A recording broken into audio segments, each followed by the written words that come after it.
What's up, Internet friends? I'm Kevin Garaventa, and welcome to another episode of the PlayStation Plus Game Club, a show where we pick one game from the PlayStation Plus Extra library and break it down for your entertainment, information, and amusement. Today we are talking about Everspace, a game developed and published by Rockfish Games in May of 2017. Here, players cruise through a roguelike space shooter, trying to survive randomly generated hazards and enemy battalions, using whatever weapons they find or build along the way. Joining me today is someone very special from the Kinda Funny Best Friend community, Matt Kennedy. Welcome to the Game Club. Hey, how's it going? Going great. First of all, thank you very much for jumping in and playing this game. The first person that suggested this bailed out of it after a few minutes, so I really appreciate you jumping in and checking this out. Yeah, no problem. It was a good time, and appreciate the recommendation. Oh, of course.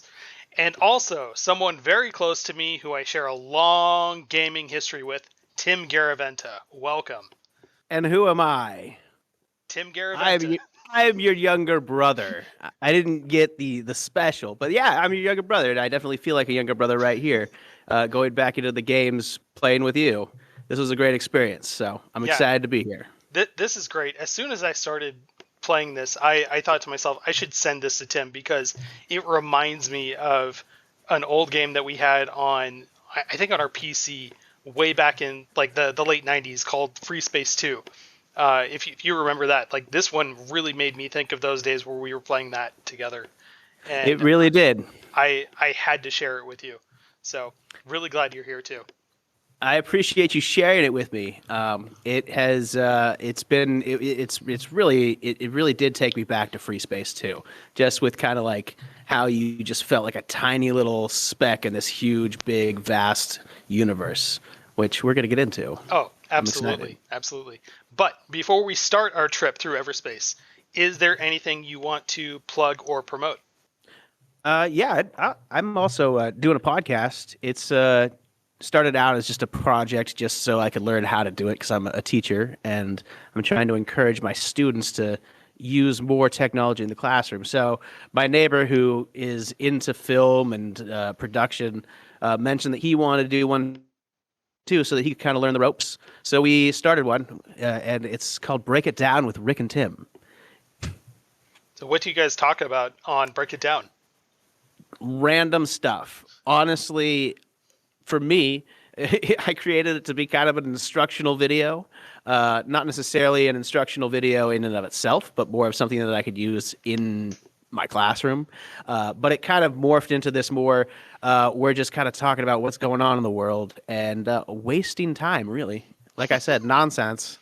Sometimes but interesting nonsense. Sometimes some of those are the best shows to listen to. It's just a show about nothing, like Seinfeld. Right.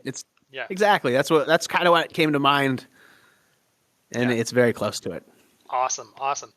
But if you want to be part of a show like this, you can write in to the PlayStation Plus Game Club at our email address at psplusgameclub@gmail.com with game suggestions or thoughts you have about our monthly featured game. And speaking of that, again, our game this month is Everspace.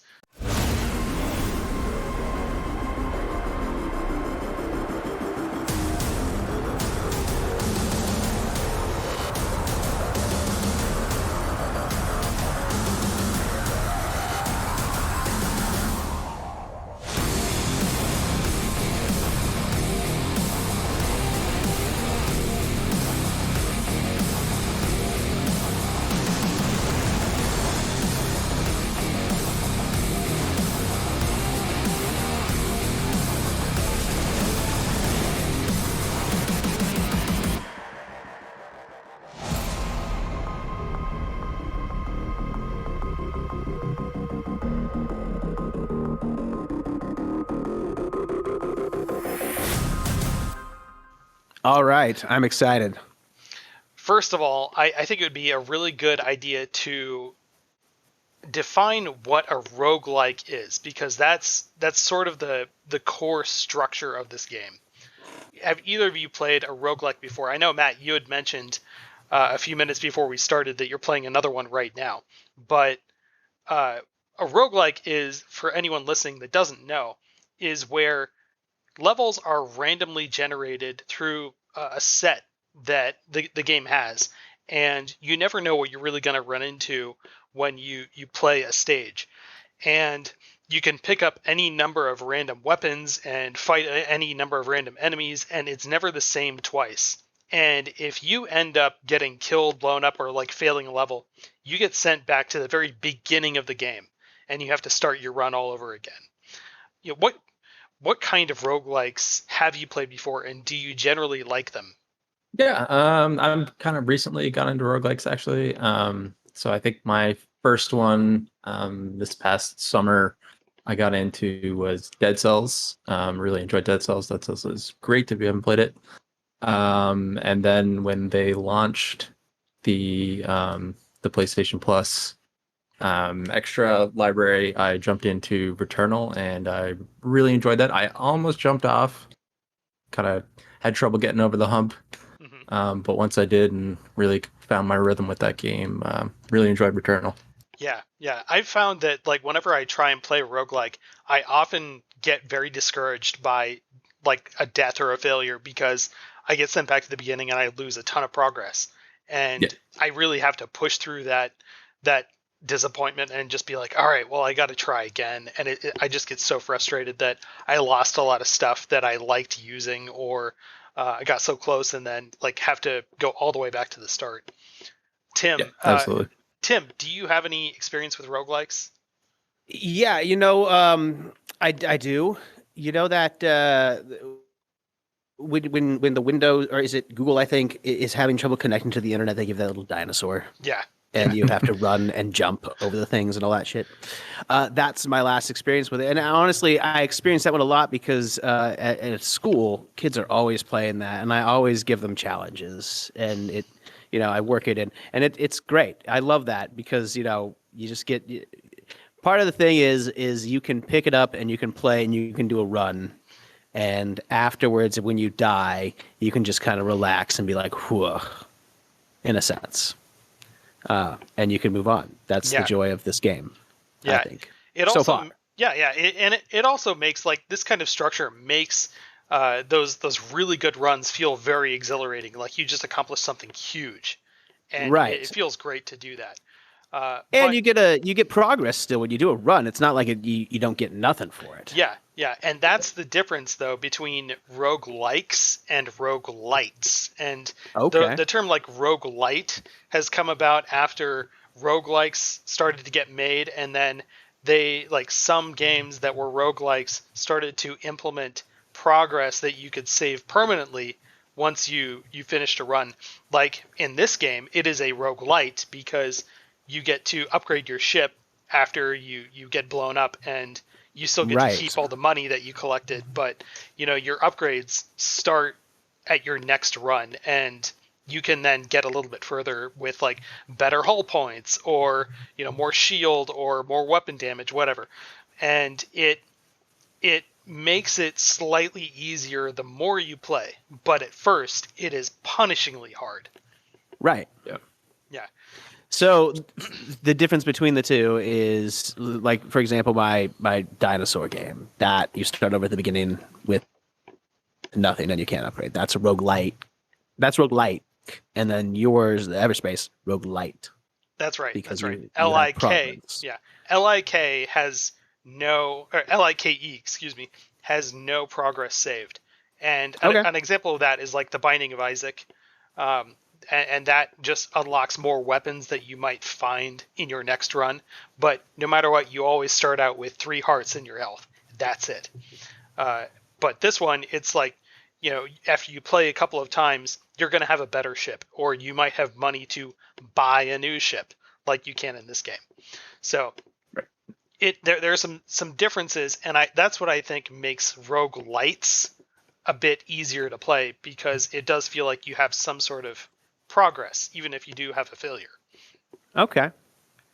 So there is a story to this game, and it is. I didn't find it particularly like moving or special, but it did fit the roguelite kind of structure for the game itself. I thought it was an interesting setup. What did you think about it, Matt? Yeah, I like the way that it kind of weaved into that resetting nature. I guess we can't get into spoilers just yet about it, but yeah, I really like how the Yeah. story weaved in kind of how you're coming back uh, to fight the next fight. Yeah, yeah. Just a quick pitch is that your character is a clone of some other Right. person who is in cryo sleep that is dying, and you're trying to get or find your way to this laboratory where he is in cryo sleep, and also figure out who you are and why you're in cryo sleep. And then at the same time, there is like an old friend who's chasing you and hunting you down, and your history with this person reveals more about what's going on. So it is interesting. I didn't find it that moving, and also the whole story is for me it's a little bit lackluster because it's all told in like still frame graphics, and there's not much that went into that in particular in terms of development, I thought. But the stories that you can create for yourself along the way that often happen in a roguelite are really what make this game special, and it's really what I loved about it. What did you think about that, Tim? Yeah, I mean the story to me it was secondary. I mean, I enjoyed kind of the parts of it, but for me, I was more focused on like the mechanics of the game and like the little puzzles that you could find and the you're right, the own little stories that you make for yourself while you're in the game. So while I did like that there was an overall story, it did feel like the whoever was developing this, which we know who it is, Rockfish Games. it felt yeah. Rockfish Games. Yeah, it felt like they kind of just like got to the point of the story where they're like, "Here's our storyboards," and they were like, "You know what? Just throw. We'll just skip the movie, skip the cutscenes. We'll just do the storyboards." You know what I mean? Yeah, And because everything else is what we're focusing on. People don't really care. They just it felt like it just wasn't part of the heart and soul of the game. But regarding everything else, it does feel like a lot of love and attention to detail went into the rest of this game, and that's where I think it really shines. Yeah. Matt, what did you think about the story in general? Just like no spoilers, but the whole setup. Yeah, I really agree with what Tim kind of said there, and yourself actually, with the cutscenes. They weren't that engaging. It's kind of like a stop motion still frame and just some dialogue. Yeah. But by the end of it, I was kind of interested in why we were trying to get to this the cryo body, I guess. Yeah. Yeah. At the laboratory. Yeah, but it did feel secondary to kind of the rest of the game. Yeah, it's still a cool concept, but I loved more than that. I loved just cruising through these randomly created stages and trying new stuff. What I'd like to ask you guys is just on a base level for someone who hasn't played this, would you say that it is worth your time to play? Is it not worth your time? Should they try it if they have PS Plus, or do you kind of want to say I should have paid money for this? It's that good. Well, I paid $30 for it, so that's right. You were playing this on PC. I forgot about that's that. right. I did. And here's the thing: the controls on the PC, because this is a very important thing, are the best controls I've ever played with in terms of a space shooter. They're incredible. I was able to pick them up and learn them with ease in no time. And that's big because I played a couple space sims that have been out, and I'm not too thrilled with them as far as how to control them, and it's just hard to maneuver. And this one, it just made it real easy. Plus, the whole strafing and everything just made it real smooth. So yeah, I would say that, and here's the other thing: the way it was designed, this whole doing the run thing makes it easy to pick up and just play, because you can get to the end of a run and be like, you know what, I'm just going to kill myself for fun, boom, and just take the money, bank, right? And because it's that rogue-lite, right, roguelike, rogue-lite.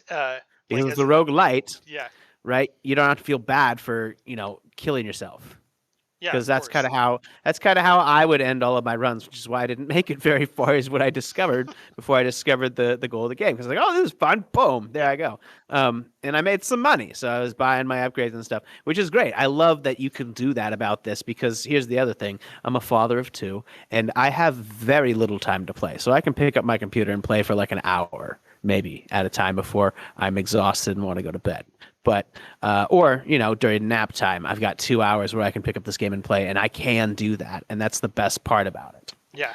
I Yeah. think, for me. So on a scale of should I buy it to it's not worth the money, I would say that it's if you like playing by yourself and like you just want to pick it up and play whenever you have the time, it's definitely at the top of my list of games that I'm going to be playing. So I would say, yeah, buy it. Yeah, yeah. And you mentioned how easy it is to start playing, but it is also incredibly complex in how much detail they have thrown into the world itself that they've built. Like, for instance, there's there's probably, I think, 5 or 6 different alarms on your spaceship that you could hear at any one time, and they all mean something different, and they all try and like convey this instantaneous information to you if you recognize what they mean.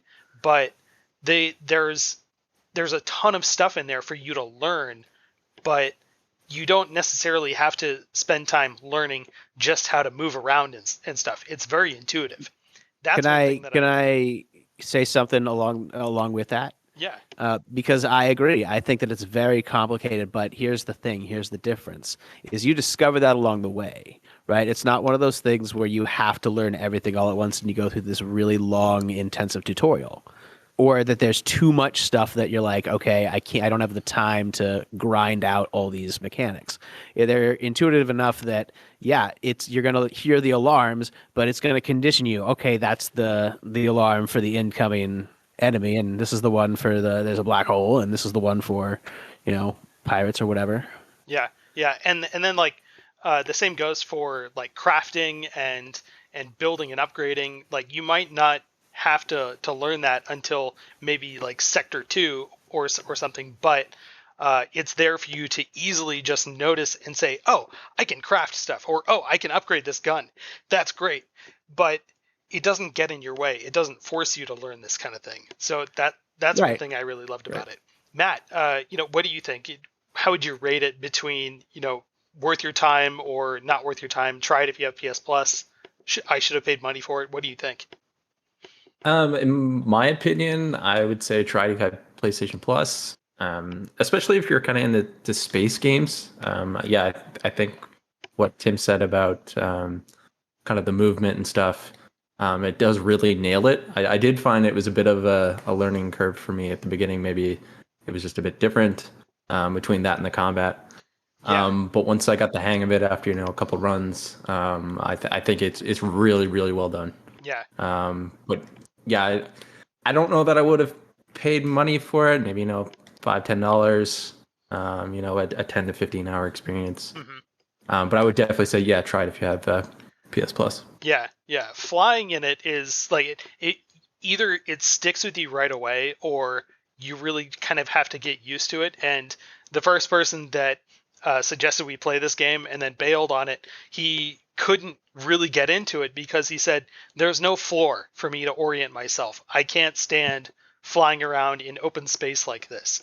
And if you just can't really wrap your head around the idea that there is no up and down, there is just what you're looking at, and it could be at any perspective, it could be at any rotation. If Right. you can't get around that, it's really hard to orient yourself in the stage that they've set up. Yeah, that might have been my issue early on. Actually, I never really put it that way, but that makes sense. I do have to say that like about maybe a couple hours after I started playing, I realized there's an auto roll that automatically orients your ship to one specific up and down if you're facing laterally enough. But I kind of found that annoying, and I ended up turning that off. So even to the point where like I made it even harder for myself to sense a true up and down space, I ended up loving it even more because then I felt like I had much more control over my ship in open space. And that was one thing that I think it made me feel like I wasn't necessarily flying an X-wing, because that's very bombastic and it's always very straightforward, and it looks like all the X-wings are always lined up the same way. This felt even more like I was flying a Raptor in Battlestar Galactica, where they're going in every direction, and you don't have any sense of up and down. You're trying to fly around asteroids or like ship debris, and just trying to find something in any We're direction.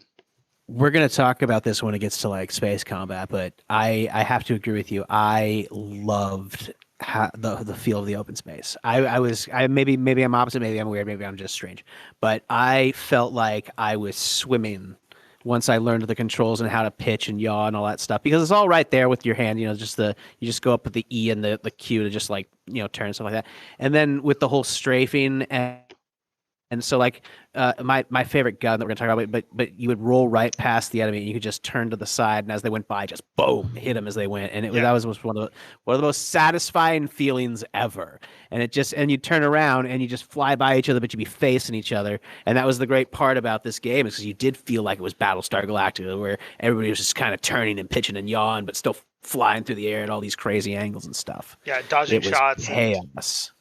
Yeah, Yeah. I loved it. And one thing we didn't mention was the photo mode. It's not really a robust photo mode. It is pretty much just like a way for you to pause the action and then take a snapshot of whatever's happening, but you can orient the camera in whatever way you want. And that, it does let you really take in some of those cool action scenes. The episode art for this episode is definitely something that I took myself and like placed the logo on top of, but it's really cool to just stop and look at. That's the thing. That's the other thing about this game, is that it visually, it's every new sector gets something gorgeous to look at. Yeah. The skyboxes in this game, beautiful, and those are also randomly generated, but you might end up flying around the rings of, a giant planet, and, it looks like you're in very close orbit to Saturn or Jupiter, and it's beautiful. Yeah, those were really, really well done. Yeah. One other thing that we should touch on is there is DLC for this game. That is the Encounters DLC that you can download to add even more to it.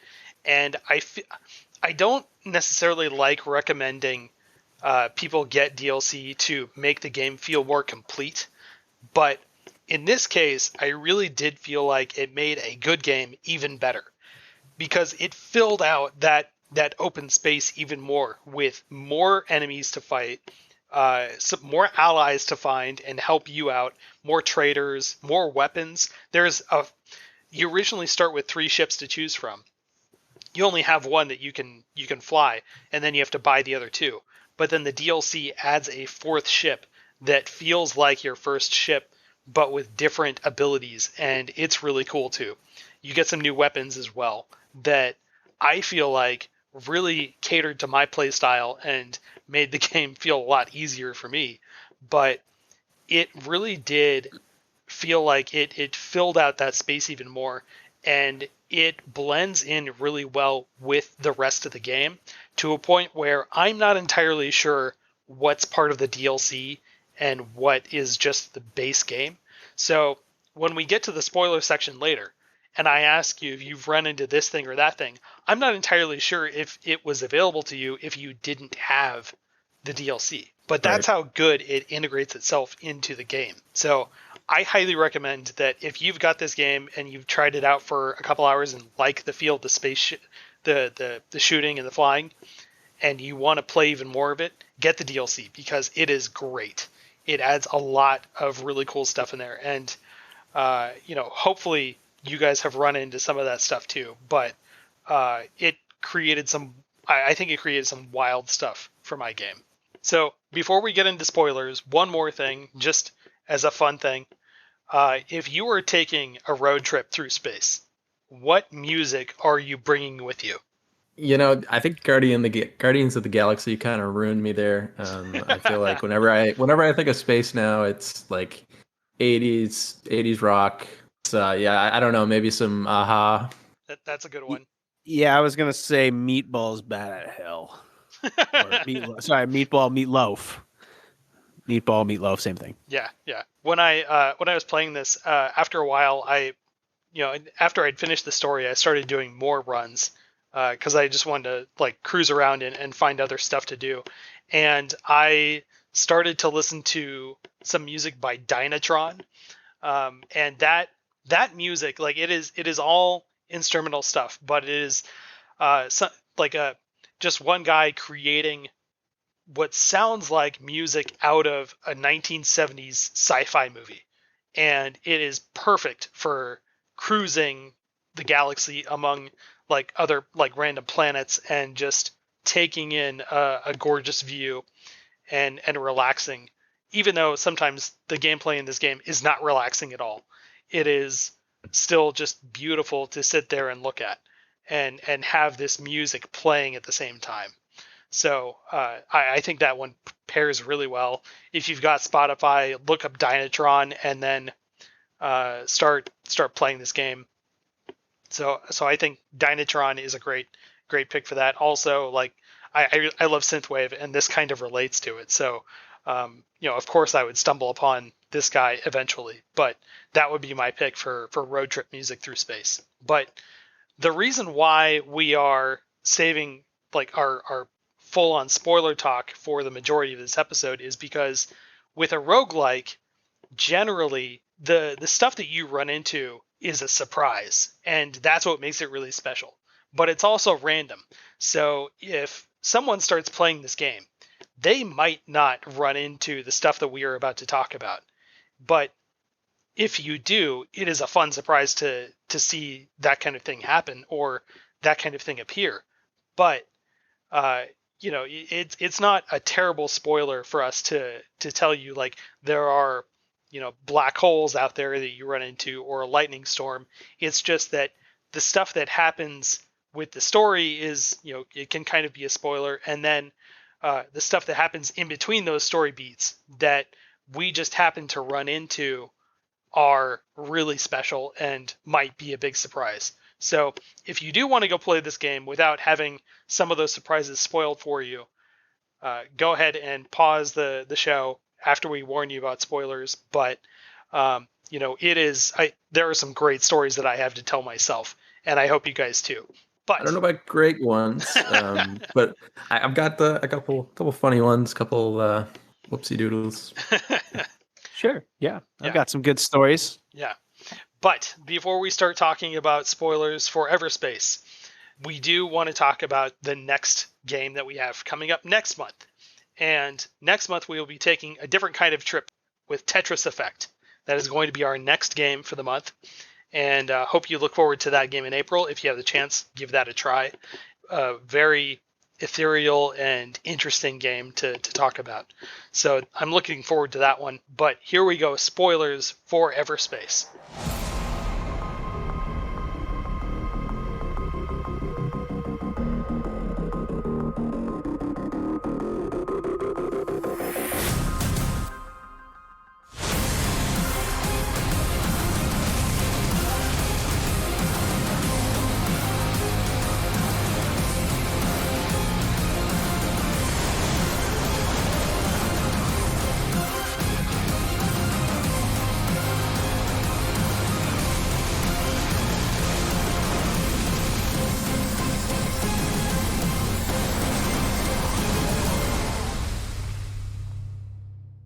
First of all, we'll start out with the story. Again, your character is a clone of a guy named Adam Roslin, who was a pilot in the colonial fleet, and he's been poisoned by someone, and then he's been placed in cryosleep to await a new body from this cloning lab that he will eventually transfer his consciousness into.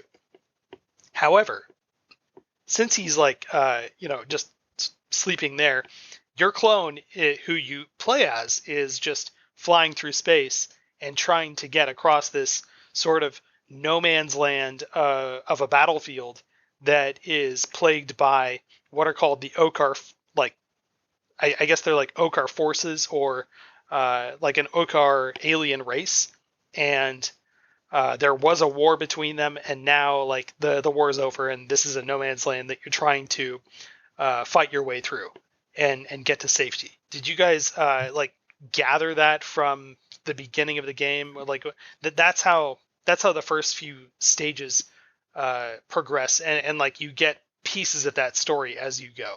Yeah, I kind of figured that out after a while. After there was like, because one of the best parts of the game that I thought was going and like salvaging and stuff like that, and just kind of finding those little treasure troves of things. And I liked when they had like shipwrecks and such. And I kind of was like, wow, there's a lot of this stuff. So clearly, as the story progressed, you're like, okay, there was like huge battles and there was a big war, obviously, and you see a lot of private companies. So you're going, it's really out here. There's a lot of that going on. People just trying to salvage stuff. Yeah. So, yeah. And those shipwrecks that you find along the way, those might have like text files for you to read, and they're like small mini stories for you to read there about someone who crashed their ship and died there. But overall, it's just kind of like something random for you to find, and it doesn't impact the larger story. But it's just kind of there for you to see. Matt, was there anything particularly about the setup of the story that you liked? No, I think you guys covered it. Yeah. It was pretty cool to kind of discover the shipwrecks and scan the text files. I didn't find those that particularly interesting. Some of them I just kind of skimmed through to get the gist of it. But it was always cool to come across kind of the big wreckages, and you were like, yeah, okay, what kind of went down here? Must have been some big battle to take down this size of ship. But and it always made me wonder too. Like the whole game is divided into 6 sectors for you to traverse across, and each of these sectors has like 4 or 5 stages for you to complete, and each one of those is completely random. But there could be any number of things in those early sectors that are there. Like there might be an asteroid with a couple of like mining droids that are just mining the minerals off of the asteroid, and there's a corporation that is controlling these droids called G&B, and they're relatively neutral for toward your character, but they might end up attacking the enemies that are in that area just because they're nearby, and you could by accident loot one of their ships or one of their space stations and get them to be hostile to you, and then they're hostile to you for the rest of the sector. It's really interesting how some of that can escalate really quickly out of your control, and you kind of just have to deal with it. I will say this though, I think it's bringing that in back around too is learning how to use those kind of resources in the game. So for example, once I learned that I couldn't like take on some of these enemies, the first thing I would do when I would jump to a new place is look around for where the private companies are that are neutral. Yeah. And so if I put the tail, and this is one of my favorite parts of the game, I would and there was always just debris everywhere, right? And some of my favorite places were the ones that had just like just tons of debris, because once you got good at maneuvering the ship, it was just like weaving in and out of all these asteroids and stuff, like in Star Wars when they're going through the asteroid field. It's crazy. Yeah. And then flying them up to where the private companies are and using them to just shake them off. That's one of the ways that I would only survive. Or I'd get them up there and I would turn and try to jump from there if I could, if I'm doing really bad. Yeah. So I like that aspect of it. And that's just the general gameplay of it. Yeah. If you spend too much time in one stage, the Okar will jump into that stage and start to fight you. And that's kind of your cue to say, like, you better get going, because like you better move on to the next stage, because these enemies are going to keep coming, and they're going to send in bigger enemies to start fighting you until... Okay, I have a story about this. Can I tell it? Yeah. Okay, so one of the fun things about the game too is when you go and you find a shipwreck, sometimes it'll be a puzzle you have to solve. So I was flying around this shipwreck that was like in an asteroid, and I had to find the right like file thing. And so I was flying all around the ship. I eventually found it. When I finally got it, the moment I got it, that alarm came on for the Osakar, and I was like, shit. And so I was like, oh no. And so I flew back down in there as fast as I could. I think I got hit by a laser beam that was like going back and forth too. So I all of a sudden lost my shield. And then I got into the little department thing, opened up the crate, and it was one of those. Yeah, it had the story, but it also had a bunch of cool upgrades and such. I think I got like some really cool gear. But then the Osakar just started shooting the ship that I was in, and I started taking damage, and I almost didn't make it out.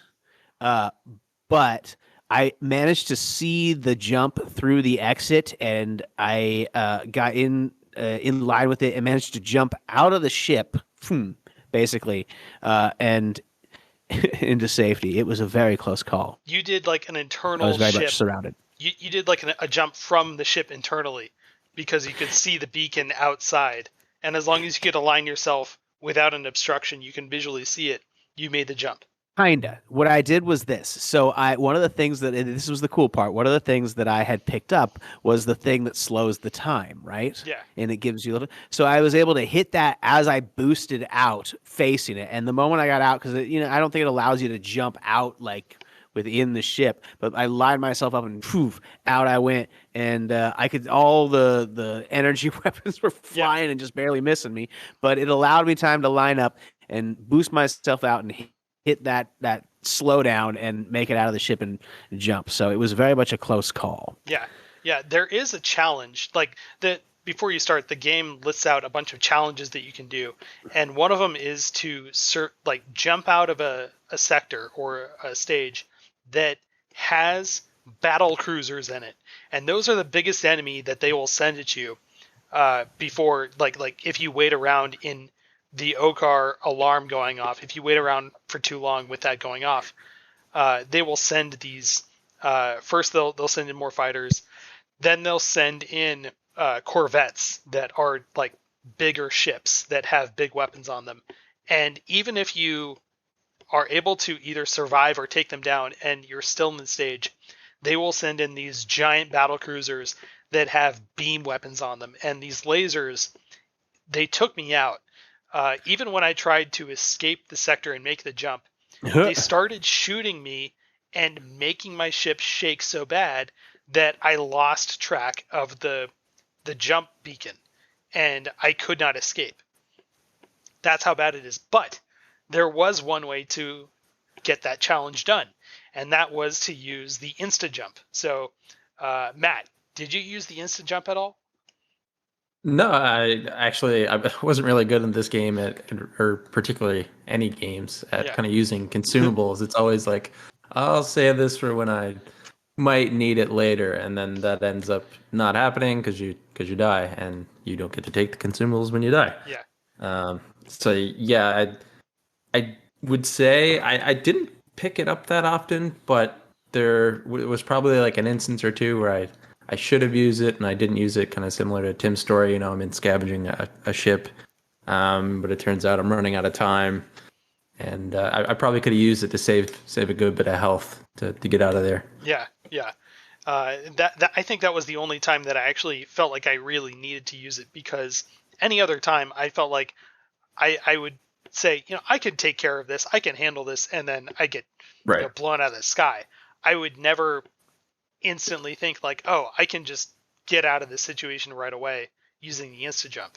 So I didn't find it terribly necessary, except to complete that one particular challenge, survive in a stage that has battle cruisers. And those things, like if you see those things show up, you're dead. It doesn't, like, there's no way to escape it unless you have the insta jump. So going into these early sectors, they do have hazards like for you to encounter. And one of the first ones that I found were like nebula clouds, and they impair your sensors, so you can't see stuff as far ahead of you on your readings. So like you might not see resources as close by as you would in just open space. You'd have to get really close for them to just show up on your screen as labeled like, oh, here's some ore over here, or here's a crystal that you can mine.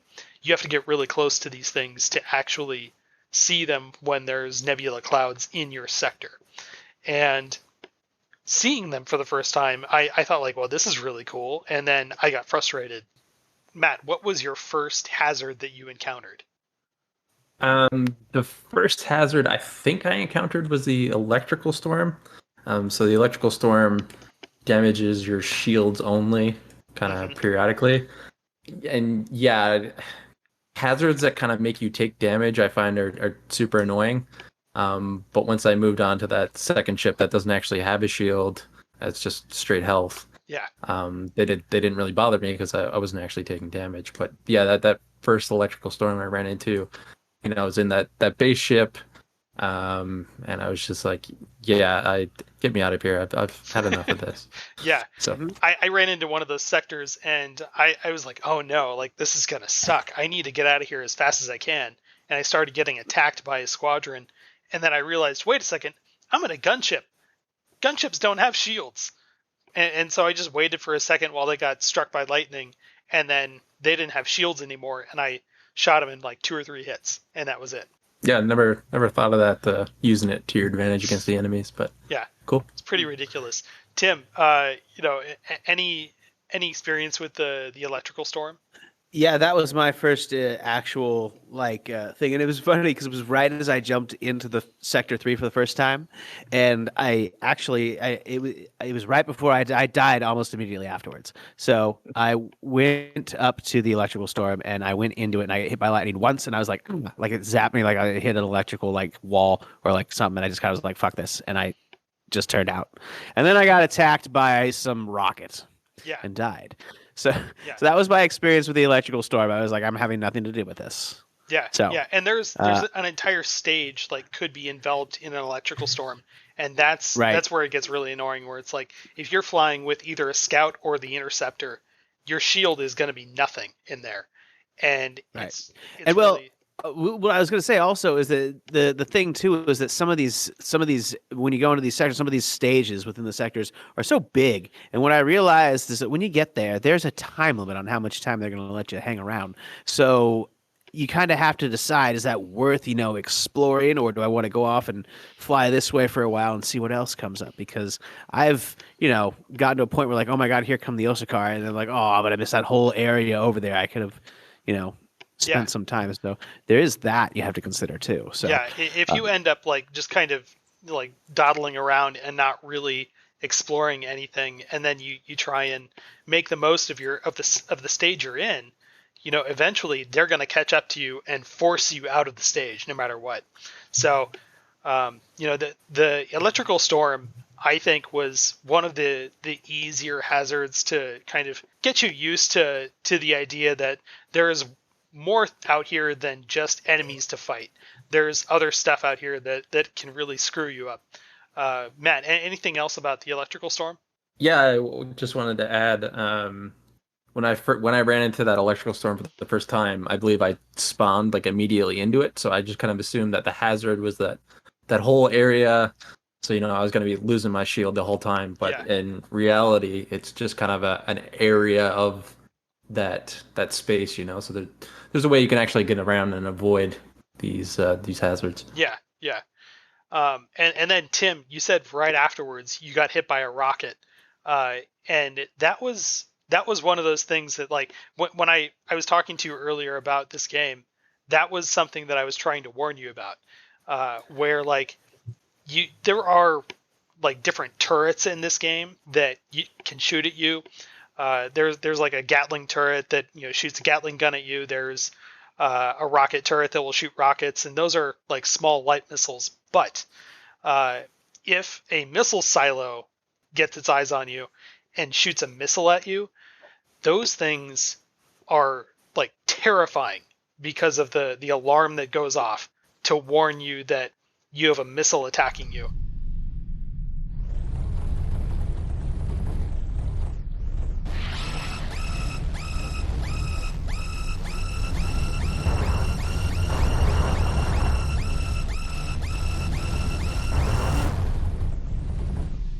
The first time I heard it, I didn't know what was happening, and I got killed. And it was like, I thought to myself, Me what the hell was too. that? Like, what was that? And then I was like, well, something got me. And then the second time, I actually saw the rocket go off and was flying fast enough to get out of the way. But if you hear this alarm, you bet your ass you better move it and boost your way out of its path. The real hard part, though, is the fact that it tracks you, and it tracks you really fast. So one of the best things to do is get yourself on the other side of an asteroid or a piece of space debris and let the missile hit something else. And then hopefully you can fly out and get a bead on the missile, on the silo itself, and shoot it before it's able to launch another missile at you. Matt, did you ever run into any of the missile silos? Oh yeah, I've seen tons of those missile silos. And yeah, like you said, the alarm sound. Once you hear that for the first time, you know you're in some serious danger. Yeah. Yeah, Because odds are you've heard the other alarms in the game, but you haven't heard this one. And this one it's sharp, it's loud, it's high pitched, and very fast, depending on how close the missile is to you. And it is shocking to hear for the first time. Moving on from missile silos, did either one of you find black holes? I did not. Oh, okay. Oh, really? No? Yeah, I ran into a few black holes actually. The first one that I saw, I don't know that I immediately saw the black hole, or I just thought maybe you had to get real close for it to be a threat. But I went in chasing that dark matter, dark energy, and then kind of wasted all my energy on boosting to get there. So then, once you get that singularity warning, you're pretty much screwed. So the singularity warning, that alarm in particular, gives me anxiety. Yeah, because of I guess it's like the tone that it has, and how fast it can get, because the faster you get to the center of that singularity and you're gonna get killed, the faster it gets, and it really just makes me feel really on edge and scared for what I'm doing. And there was only one time where I attempted to get some of that dark matter or dark energy that hangs out around a black hole, and I was like, I'm not doing that again. Even though I need the stuff, I'm not doing it then. It's not worth the risk.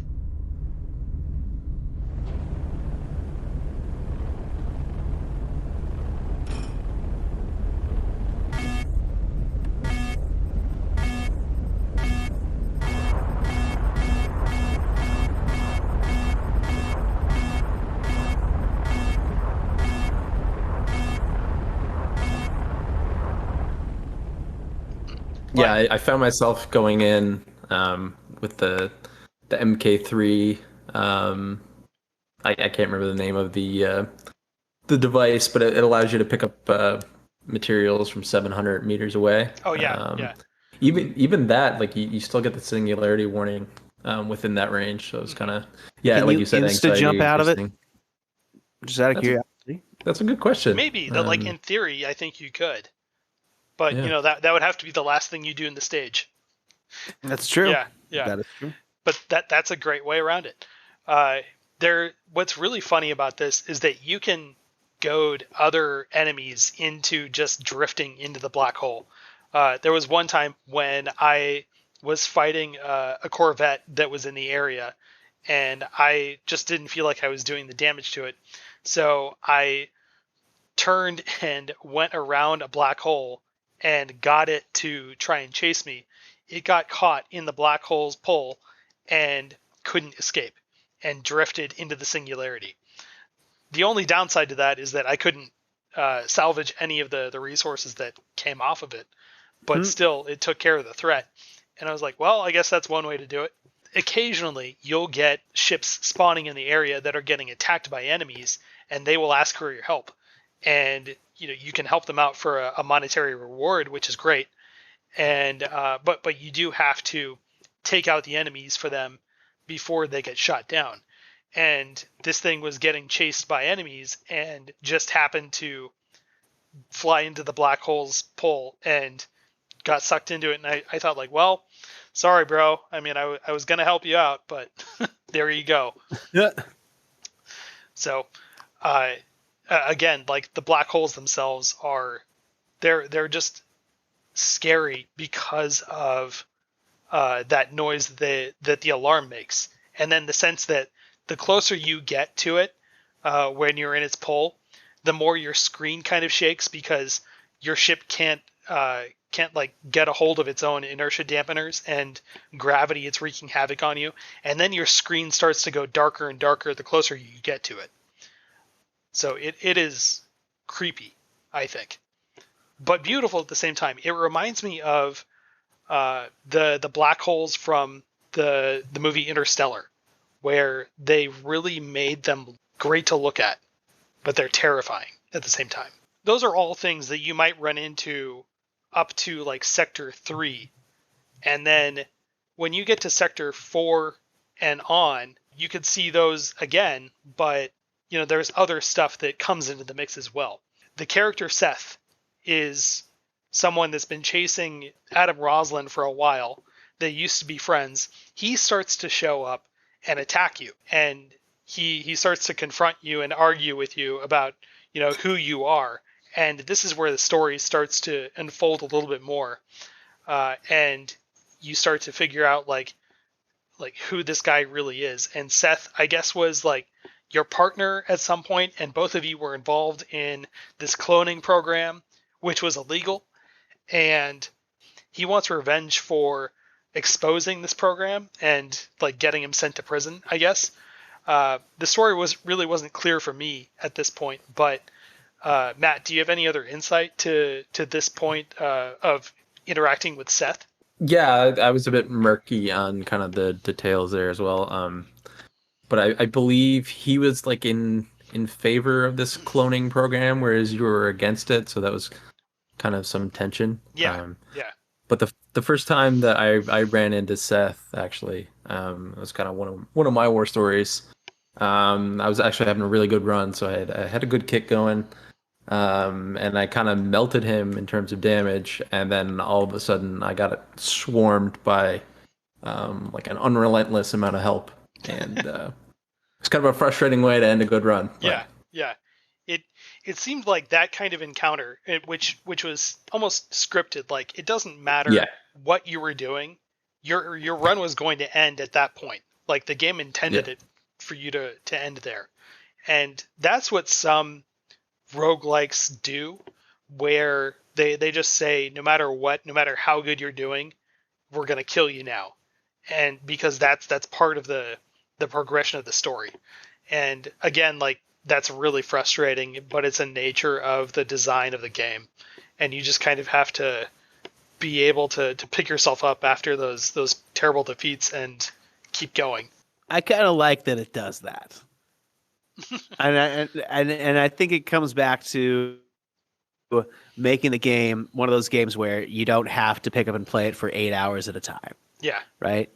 And that's the beauty of it. You get, and the thing is, you get better at it. Although I will say this, it would be nice if in these types of games they had like checkpoints where you could like, it would just like, jump you back to this checkpoint, or this, because you're right, at the beginning of the game, it's a little bit of a grind where you have to go build your kit and you're looting things. And that's kind of where I got stuck a lot of times, because like I said, I'd pick up the game and I'd play it and then I'd be on there for like half an hour. And then all of a sudden, like, my baby would say she had to go pee and my wife would give me a really terrible look. And I'd be like, God damn it. And so it would interrupt me, but I didn't feel like I was missing so much by not being able to play, the grind. But the grind did take most of my time, so it made it difficult for me to get beyond like Sector 3. Like personally, I've made it through almost to the, because the other thing we have to tell people here is that you get to choose with the structure of this game is when you get to a new sector, you have different paths that you can choose, which is nice.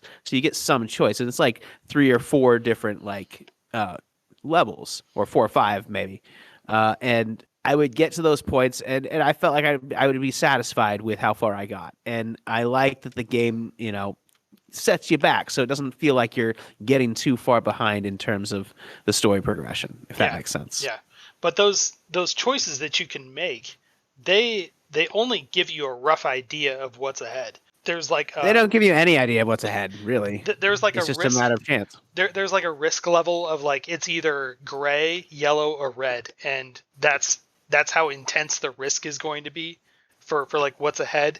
And then like they might tell you if there's like a trader or a service station that you can repair your ship at, but that's it. Like there's nothing else.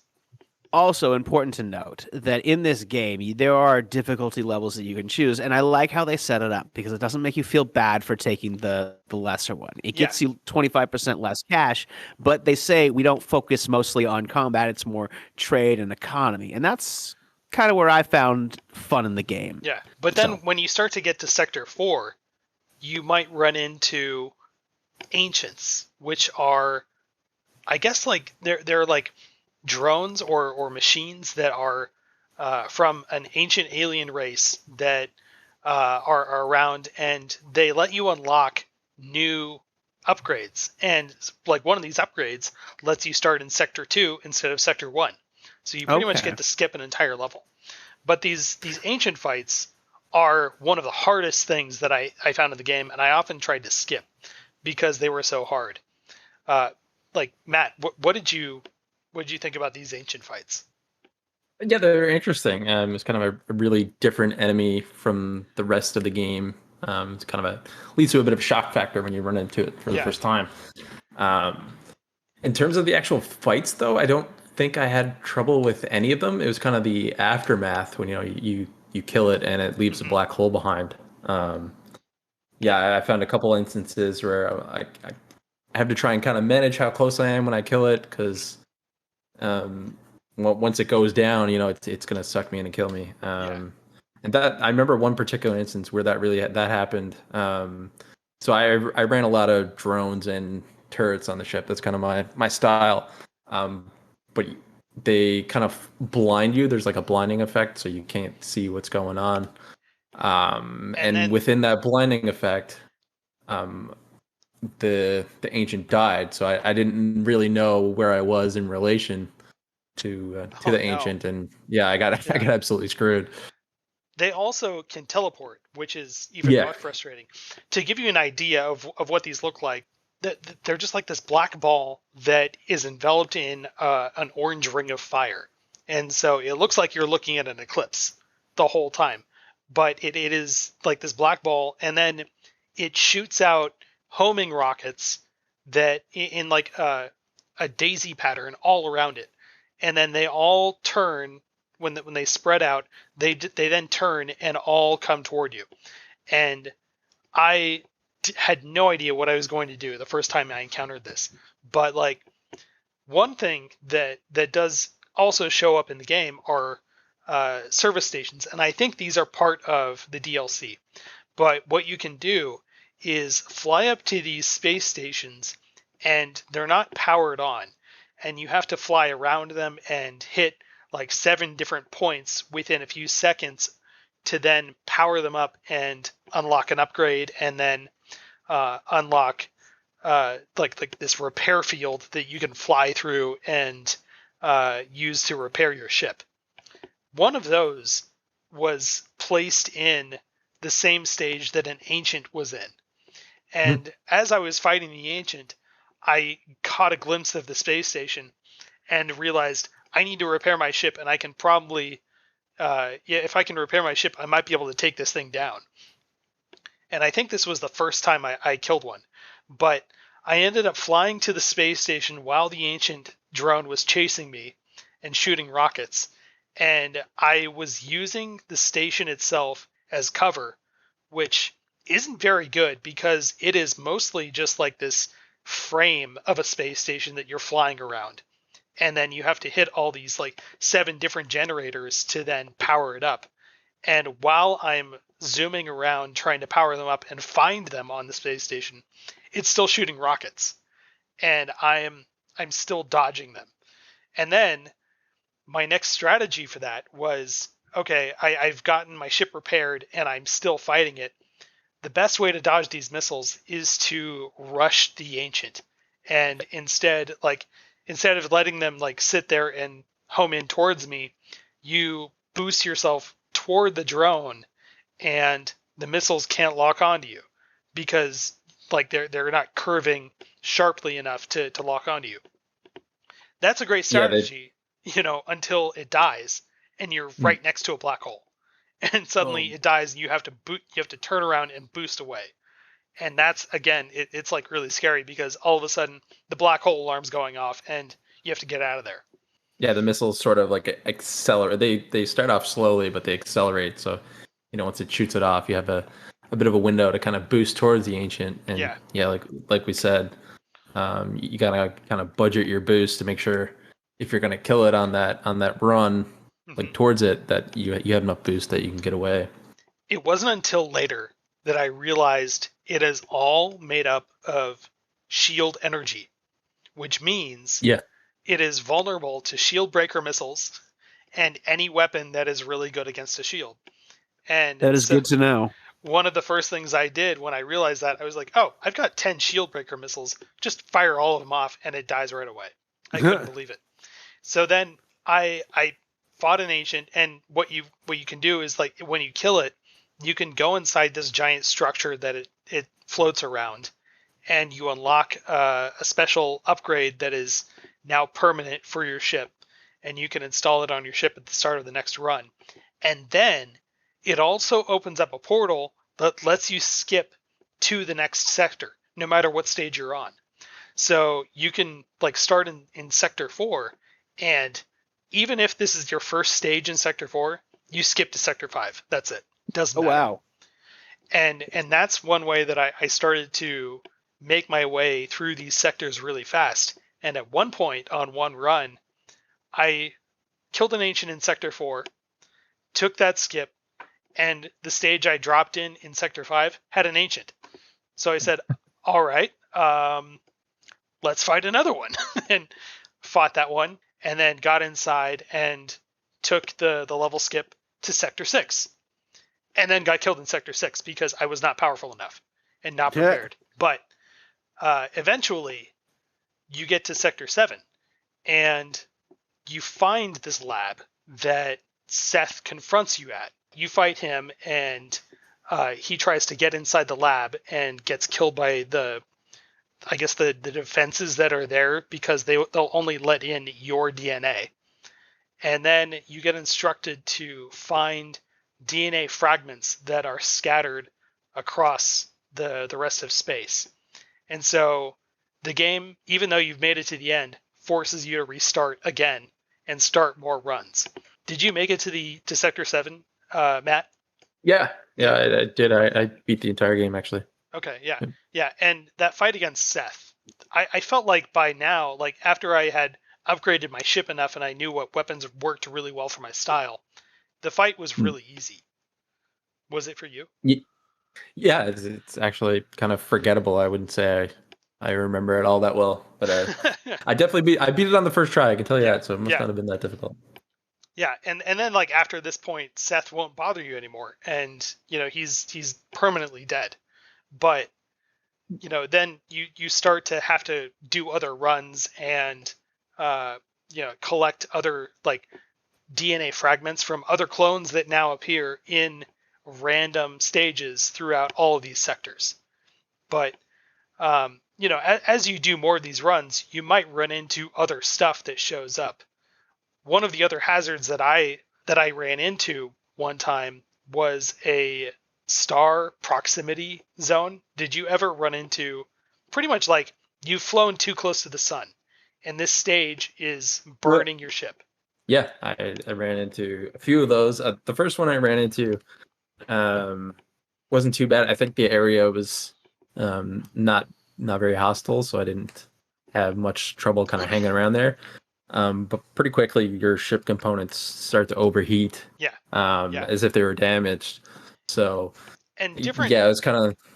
Yeah, go ahead. Yeah, like different components of your ship can get damaged, and Yeah. all of a sudden you can't use your secondary weapons. Like you can't fire missiles, or suddenly your shield stops recharging, and that's another component of the game that creates a lot of randomness. But when you're in the sun proximity zone, these components just overheat and automatically take not necessarily damage. Like if you jump out of the area, they're going to be fine. But when they're overheating, they don't function anymore. So all of a sudden, your inertial dampeners might go off, and now it's like actually flying through space where your ship doesn't stop if you stop boosting forward, and all of a sudden, like you might crash into an asteroid. Yeah, that was one of the more annoying kind of ship damages I found was the inertia dampeners. Or I found it really hard to kind of maneuver and strafe against enemies and stuff. Yeah, or your sensors might go out, and now you can't target enemies, which is really, it's also annoying because then it's really hard to just attack anybody or defend yourself. But one of the worst is when your life support goes out, and now you're leaking oxygen, and it's like, beat the clock. You have to get out of here in a few minutes, otherwise, you're going to be dead. And it's even worse when there is a jump suppressor in the area. You have to find this thing to then unlock the jump coordinates. And if your life support's like draining, you have just a few minutes before your run's over, and that's it. You're dead in the solar zone. Right. Yeah. Another one that I think you mentioned was dark space. Did you ever run into dark space? Yeah.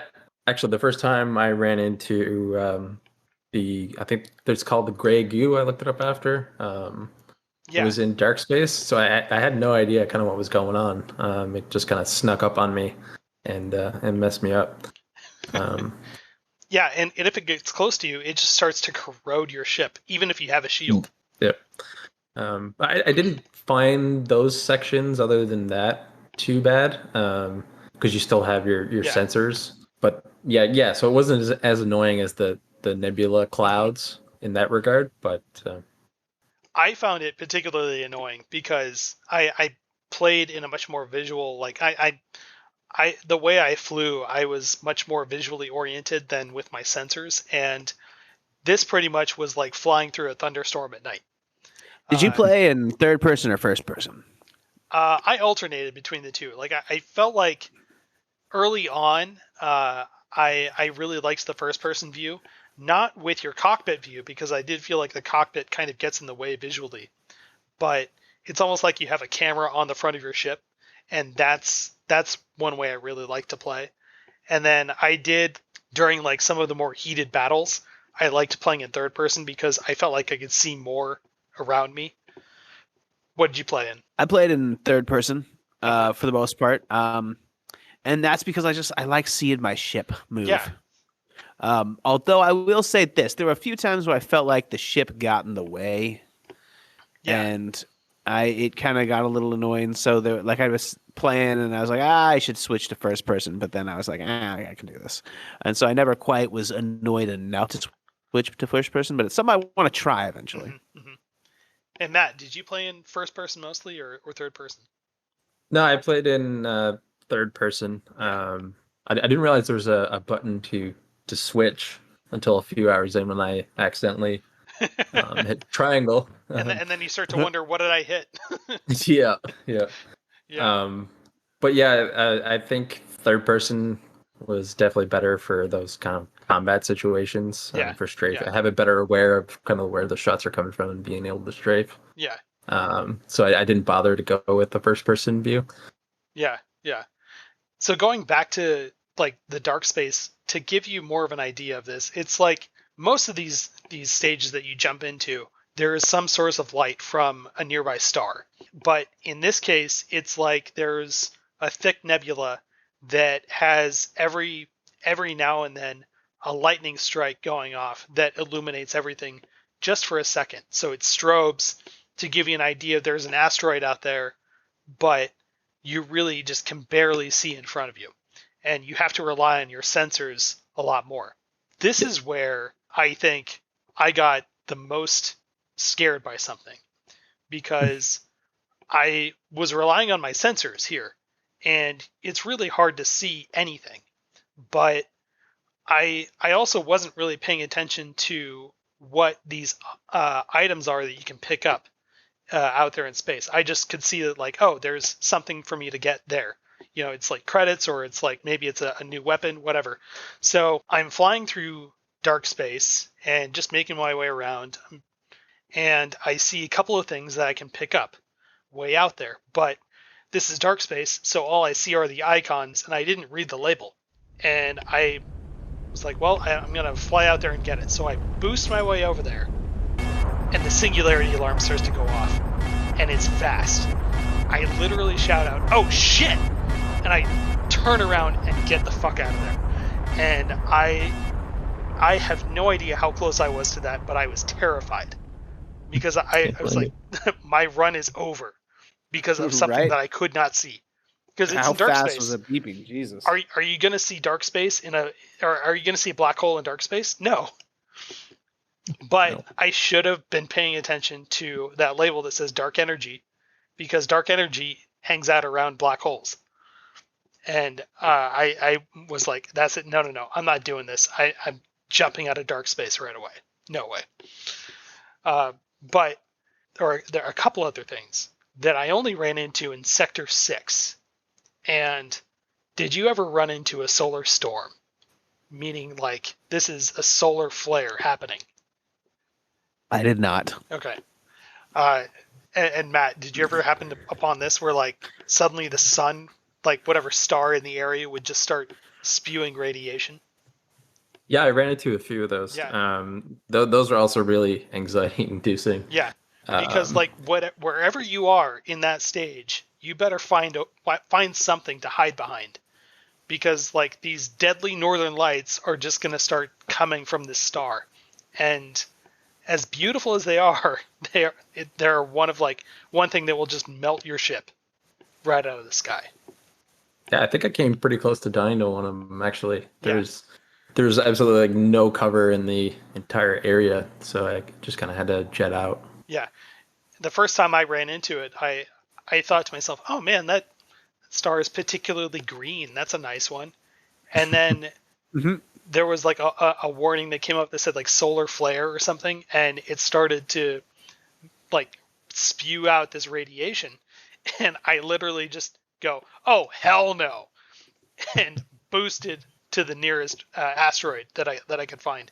And it was a particularly large asteroid that was holding a large pirate base that I had to deal with, but at least I was out of the radiation. And then afterwards, right, like after I dealt with that, I could just sit there and admire, like, oh man, look at those waves. They're really nice. They're very deadly, but man, they look beautiful. But the last hazard that we haven't talked about is the Okar Dreadnought. And I know, Matt, you have run into one of these at least. But at least two, I think. Yeah. The first time I saw one of these, I thought it was a Corvette, but from a distance, and then I tried to fly closer to it and realized, oh, it's a lot bigger than a Corvette, and got killed by it. What was the first time you took one of those down? Yeah, so I kind of had a good warning from you on dealing with that, so I was somewhat prepared. Yeah, I held on to a lot of arcs, or Arc 9000, I think it was called, for those encounters. Those are super strong. I didn't have too much trouble with the first encounter because, like I said, I was kind of prepared. But there was kind of a one or two surprise encounters. I think I lost to one of them, and there was another encounter where I just kind of had to leave because I couldn't take it down. But yeah, it was very much a challenge. But it was a fun challenge for sure. Yeah, to give you an idea, Tim, it's like flying in and seeing a battleship that you have to take down, and you're just a small fighter, and there are 10 electrical energy nodes on the ship that you have to target and destroy. and like at the same time, it is shooting a number of weapons at you, and you're just trying to like maneuver around and dodge all these shots at the same time. Shoot both electrical nodes on the back end. Shoot two that are on the bottom, two on the top, two on the side. That's insane. Yeah. Yeah. This reminds me of Free Space, though. It goes back to like big giant ships that you just feel like insignificant against. But then, Star Wars. Yeah. So yeah, you have to target the weak spots and take it down. And that one, like after I figured out like a good routine and a good combination of weapons, like the plasma torpedoes and the beam weapons are great to use against them.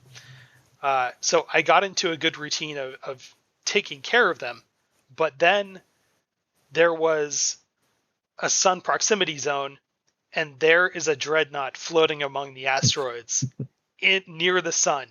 And I think, okay, well, again, this is like, how fast can you take this thing down before one of your systems overheats?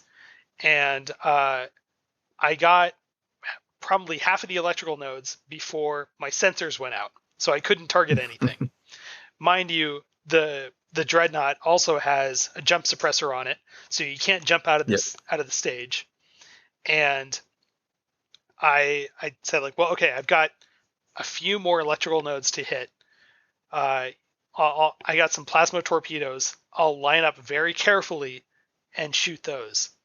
I got, I think, 2 left, and my inertia dampeners go out from the solar heat. And I'm like, shit, okay, so my systems are going offline. This is getting really bad. At the same time, this feels really unfair because the dreadnought is just hanging out next to the sun, not doing a fucking thing, and it's still shooting at me. I think I got one more electrical node and then got killed by it. And I was like, well, damn. Oh, well.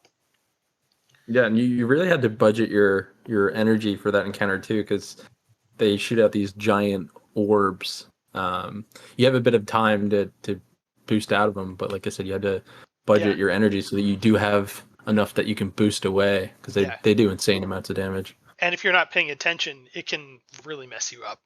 Yeah. So I guess like the only other good story with those is that I was sitting there and I feel really experienced in taking these down. I didn't have much left on my hull, but I ran into a sector on one, and I said, well, okay, let's go for it because there's no other way out of the stage.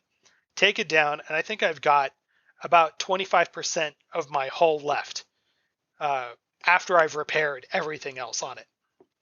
Mm-hmm. And then I salvage what I can from the dreadnought, say like, okay, well, I've gotten everything else in this sector. Let's get going. Jump out of it. And as the jump is starting to power up, I think to myself, watch this. I'm going to jump out of here of this stage, and the next stage is going to have another dreadnought. Sure enough, another dreadnought. It's like, crazy. Fuck. All right, let's go for this one too. And yeah, I got killed by that one, but I got the first one. So that goes back to just the randomness of like anything can happen with your game, and who knows what the next run is going to hold. But if you do gather enough DNA pieces, you make it back to Sector 7, and you unlock the full potential of this cloning lab. The final story beat happens, and the Admiral who started the whole cloning program shows up to fight you in his carrier. And this is the final fight of the game. And I think I had to, like, Matt, you asked me, like, so is there anything after, like, fighting Seth? And I said, oh, yeah, if you go back and, like, collect more DNA fragments, something else will happen. I didn't want to spoil that for you. But Gork shows up in his giant carrier, which is pretty much like a battle cruiser that we mentioned earlier. And you have to fight him. So he's got like this huge thing with a shield, and you have to, I guess, like gather up an energy core from a nearby turret and then plug it into a missile silo, which then shoots a giant rocket at his ship, and you have to do that 5 times for his ship to get destroyed. At the same time, he's sending out other like Okar Marauders, which are the heavy fighters, at you, and he's also targeting you with a huge thermal beam that will melt your ship faster than the solar radiation. And you have to find cover from that thing, at the same time deliver the energy cores to launch the missile. Matt, what did you think of this last fight?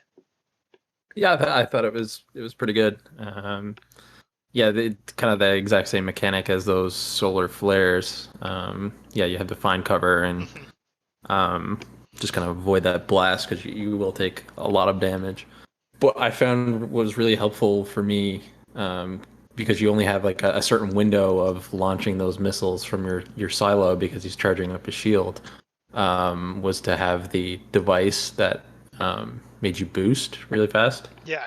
So that allowed you to kind of quickly get from one core to the silo to get your missile launched off. Yeah. This is where I think having the DLC installed really helped me out and helped my playstyle, was because one of my favorite weapons that I realized was kind of overpowered was the missile battery, and it shoots out like 6 missiles at once that all home in on enemies. And so what I would do is like start the fight and then fly down and throw energy into the missile silo.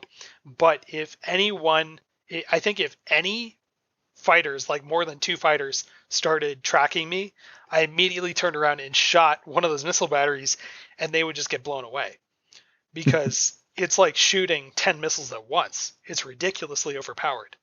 And I ended up going into the fight with 20 of those loaded onto my ship. That was the only weapon That's I incredible. had. Yeah. So I think the first time I did that encounter, I saved up like 4 arcs because I expected it to be just kind of like a normal fight, where you use your current weapons, but it wasn't like that. Yeah, it was kind of it was very unique in a sense. And did you like we were talking about this as you were fighting, but like, did you end up damaging him and then getting killed? Yeah, I got him, I think, down to 2 bars. So I was using one of the enhancements that allowed you to have an unlimited radar. So once you enter one of those levels, you knew exactly what was kind of around you and what you could spend time getting, and you knew once that area was done, you could just leave. But the downside to that enhancement was that you couldn't see enemy health bars. So on that first encounter, it showed me his health. So I knew how much more I had to do to kill him. But then I lost on that encounter, and when I came back, his health wasn't shown to me. So I wasn't sure if his health had reset or if it carried over from previous runs. Yeah. But it did end up carrying over, so that was cool. Okay. Yeah. It's entirely possible that, like, if you take him down, if you get him like twice and then end up getting killed, maybe you could come back and he has like already had 2 damage done to him, because it's not like the game's resetting. It's like you're a new clone that's showing up and fighting him. Yeah. But who knows? And then after you blow him up and his ship explodes and kills you in the process, you have to like get a new clone if you want to start another run. If you get back to the lab area and if you get all the way through the 6 sectors and get to sector 7 and show up at the lab, it's just a crater. That's all it is. There's nothing left. And that's the end of the game. That is like one other disappointing thing that I have, where like it would be really cool if they would give you that fight again at the end of the game. But there's not really much of an incentive to make it all the way through after you've killed Gork. Right. But all the way up until like the very, very end of the game, it's a ton of fun, and it still is fun to cruise around after that. It's just that I wish they would provide you with a boss fight at the end every time, like other roguelikes do, but this one didn't. So still, it was really cool, really fun. Tim, do you have any final thoughts about the game in general? I think it's fantastic for anybody who doesn't have a lot of time to game and wants to pick up and play a game that, you can still find enjoyment in, even if you're not, I plan on trying to make it to the end at some point. It's got to be a slow burn for me, but again, I feel comfortable picking it up and playing it whenever. So yeah, it's worth it. Who knows what you're going to find along the way too. Yeah. Right. That's the exciting part, is I'm going to have my own experiences that nobody else is going to have. So I will have my stories, and I still have some. So. Oh, good. Like, do you have any others that you want to tell? Well, yeah. I mean, whenever I play it, I'm playing on my couch or on my chair, and I've got 2 kids sitting around me. So it's very much engaging to the whole family. It's not too violent. Okay. I think it and again, the controls are where it comes down to, the controls, and then also the ability to, because for those like me who want to get in and just kind of have not I'm gonna fight everybody experience, it has that option to go more that economy and culture way, which I like. And I have fun exploring and reading all the little tidbits about all the little companies you meet along the way. Mm-hmm. There's little stories that you can, side stories and whatnot that you can, kind of venture your way into the world, kind of in a way. Yeah. Do you have a favorite ship and favorite weapon so far? Well, so far I like I've only played a little bit with the scout ship, because that's I haven't bought the third one yet, because I'm trying to get all the perks purchased first. Yeah. So that I can make it through. But I like the base ship that they give you, because it goes back to that kind of X-wing feeling. Mm-hmm. Because if I'm comparing things to Star Wars, the scout ship very much feels like an A-wing. Yeah. Right. Yeah. I equate with it the thing from Cloud City. Yeah. Yeah. I equate it to a TIE fighter. Like it feels like it will fly circles around everything else, but it is pretty weak if it gets hit. Yeah. So I feel very vulnerable flying around in it. Yeah. And then the gunship was my favorite. It feels a little bit slow, like you're driving a tank, where it will take a beating and just keep going. So I loved that one. Matt, do you have a favorite ship or weapon? Yeah, I stuck with the gunship as well. Once I bought that, there was no going back. I didn't even buy the third ship in the base game. So and I also really liked it also fit my play style in a way with the turrets. I kind of like having and drones, because I like having that option of just NPCs fighting for me. You know? Yeah. And also, like, I loved how beautiful this game was all the way through. Like it just looks stunning visually. Well, thank you both of you for joining me to talk about Everspace. This game, I loved this game, just playing it and flying around in space. I did too. Yeah. It was fantastic. Yep. And one last thing, shout out to one of the clones I killed in the end game. Oh. His name was Lars Honeytoast. I think that is fantastic. Oh, yeah. I didn't run into any clones that were particularly memorable, and I think that's the best one that I've heard so far. Yeah, once I saw that one, I kind of paid attention to future ones for interesting, but that easily was the best one. All right. Again, thank you both for being with me and talking with me about Everspace. And thank you all for listening. Again, next month we will be talking about Tetris Effect, and you too can share your own thoughts about Tetris Effect by writing in to psplusgameclub@gmail.com. But until then, remember to have fun playing around and have a good day.